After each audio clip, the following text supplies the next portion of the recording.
Welcome back. I'm assuming your starter has reached its peak activity and you're excited to mix your leaven.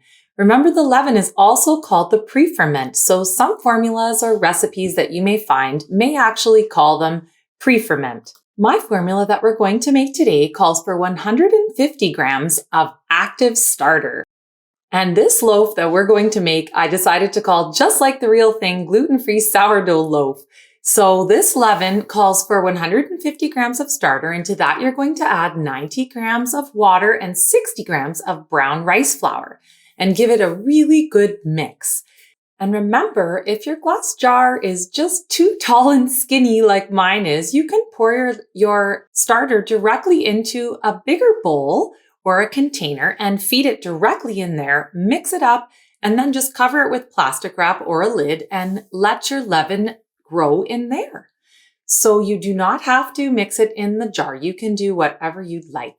And I highly recommend drawing a shape like a heart on yours, because as your leaven rises over the next few hours, you will notice that that shape slowly puffs up, and then you will know that it's starting to rise.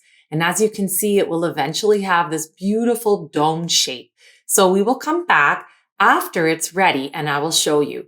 I also wanted to show you that you can use any type of starter to make this leaven. I used a sorghum starter that we mixed last night. And I used the exact same leaven formula. So the 90 grams of water and 60 grams of brown rice flour. So you do not need to use the same type of starter. As long as it's a gluten-free starter, you can use any one that you like. So if you have made your brown rice starter or your sorghum starter, it doesn't matter. You can use either. Now, I do like to mark when I made the leaven and the level that it starts at so that I know how much it's risen. And if you're running short on time or you just want to kickstart the process so you can get on with it, here's a great tip.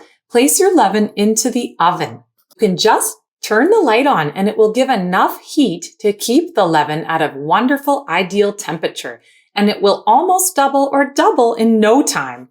It usually takes between 2 to 4 hours for your leaven to reach its peak rise. So in the meantime, head on over to the next video where we're going to learn to make our soaker and our gel, the next two components in making our gluten-free sourdough. We'll see you there.